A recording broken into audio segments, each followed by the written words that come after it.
Hello everyone. Today we talk about how to fix the app of X. We will go to settings. Then we click on apps. After that we search the app X and we click. Then we'll on for stop.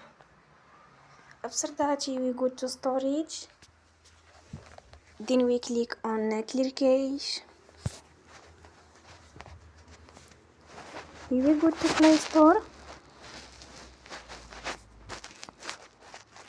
And they will update you app. Don't forget to support us by like and subscribe. See you next time and thank you for watching.